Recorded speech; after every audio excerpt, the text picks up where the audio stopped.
Sebelum masuk ke materi tersebut, di sini saya akan menjelaskan apa itu pelaku ekonomi.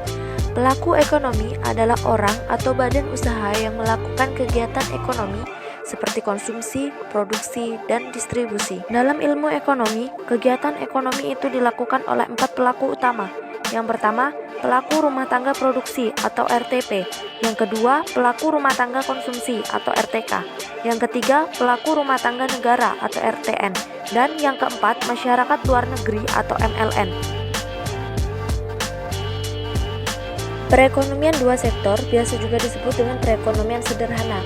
Kenapa? Karena hanya terdiri dari dua pelaku, yaitu rumah tangga konsumsi atau masyarakat dan rumah tangga produksi atau perusahaan. Dalam perekonomian ini juga tidak terdapat pajak dan pengeluaran pemerintah. Perekonomian ini tidak melakukan perdagangan luar negeri, juga tidak melakukan kegiatan ekspor dan impor. Dalam perekonomian dua sektor, sumber pendapat yang diperoleh rumah tangga adalah dari perusahaan. Pendapatan ini meliputi gaji, upah, sewa, bunga, dan keuntungan adalah sama nilainya dengan pendapatan nasional. Pendapatan yang digunakan oleh rumah tangga akan digunakan untuk dua tujuan, yaitu pengeluaran konsumsi dan ditabung.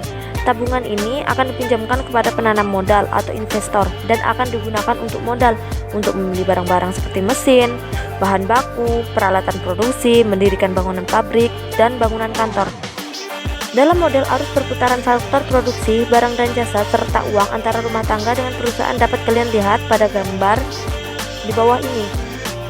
Terlihat bahwa rumah tangga konsumen atau RTK adalah sebagai pemilik faktor-faktor produksi berupa tanah, tenaga kerja, modal, dan kewirausahaan. Penawaran faktor produksi oleh rumah tangga ini akan bertemu dengan permintaan faktor produksi oleh perusahaan. Interaksi ini terjadi di pasar faktor produksi, sedangkan di pasar barang terjadi interaksi antara perusahaan sebagai penghasil barang dan jasa dengan konsumen sebagai pengguna barang dan jasa, sehingga terjadi hubungan yang saling menguntungkan satu sama lain. Dalam diagram ini terlihat arus aliran uang dari masing-masing rumah tangga. RTK menerima upah, sewa, bunga, dan keuntungan dari perusahaan sebagai balas jasa atas penyerahan faktor produksi. Perusahaan ini menerima uang pembayaran atas barang dan jasa yang dibeli. Yang selanjutnya, perekonomian tiga sektor. Di dalam perekonomian tiga sektor ini terdiri atas rumah tangga konsumen, rumah tangga produsen, dan pemerintah. Peran pemerintah di sini adalah sebagai pengatur, sebagai produsen, sekaligus sebagai konsumen. Besar kecilnya peran pemerintah dalam perekonomian itu sendiri sangat tergantung pada sistem ekonomi yang dianut. Di sistem ekonomi liberal, peran pemerintah minimal, sedangkan pada sistem ekonomi sosial, peran pemerintah sangat dominan. Nah, pada diagram di atas dijelaskan bahwa rumah tangga konsumen atau RTK sebagai pemilik faktor-faktor produksi seperti tanah, tenaga kerja, modal, dan skill, menjualnya ke pasar faktor produksi sebagai balas jasa, akan diterima uang berupa sewa, upah, bunga, dan laba. Dari penghasilannya, RTK akan membelanjakan uang untuk membeli barang dari pasar barang, membayar pajak kepada pemerintah, atau membeli barang impor. Selisih dari penghasilan dengan pengeluarannya digunakan untuk ditabung. Rumah tangga produsen, yaitu membeli faktor-faktor produksi dari RTK dan memberikan uang sebagai balas jasa RTK.